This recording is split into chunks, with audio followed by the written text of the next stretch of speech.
It's been the tuner's darling for donkey's years. On this edition of Test Drive, the Honda Civic Si.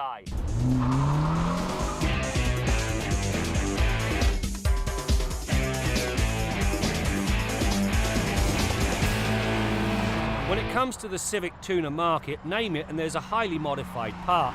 It runs to the point where there's a modification for just about every meaningful component, along with myriad performance add-ons.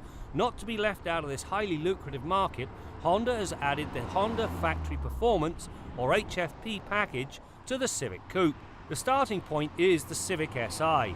The HFP package then adds deeper front and rear air dams, bolder side sills, and a deck lid spoiler.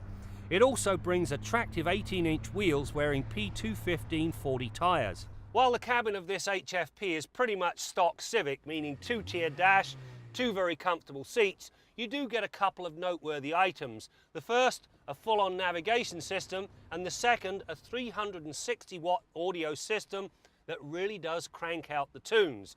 The one piece I did like sits up here in the information display.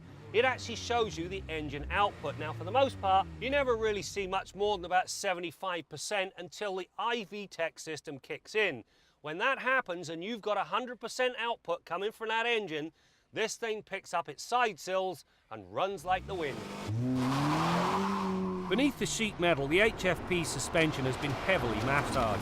The new springs, which drop the ride height by a rather shallow 10mm, complement the new high-performance dampers. These mods and the better tyres bring a car that really hunkers down and eats fast on-ramps. The unspoken benefit is it accomplishes this without trashing the ride quality.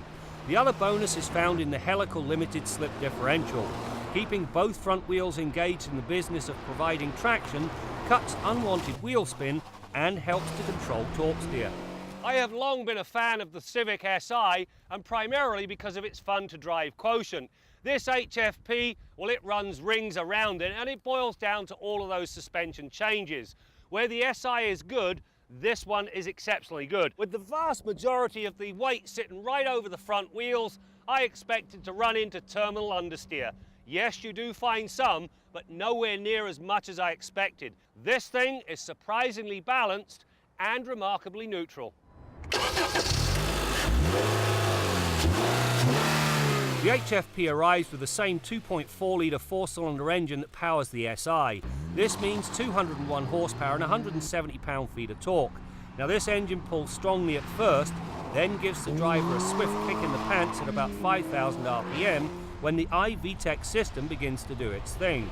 When this happens, the engine seems to take a deep breath and sprint towards redline. In the end, it accomplishes the run from rest to 100k in 6.6 seconds and the more important 80 to 120 passing move in 4.4 seconds. Whilst accessing the back seat is pretty easy and you'll find decent rear seat legroom, there is a problem. When you sit back in the seat, you and this piece of glass become great friends. Every time you go over a bump, bang! As my cameraman says, it is a noggin knocker of the first order. The power is put down through a 6-speed manual gearbox in the front wheels. Now, the transmission is, pun intended, the model of civility. The short shows, defined gate and progressive clutch means it's a cinch to run through the gears at the required speed. While the exterior differences to this HFP are subtle in nature, the improvements in the handling are anything but. The Civic Si is good in its own right. This version is excellent and it doesn't cost an arm and a leg. If there is one thing I'd like, another 20 horsepower, please.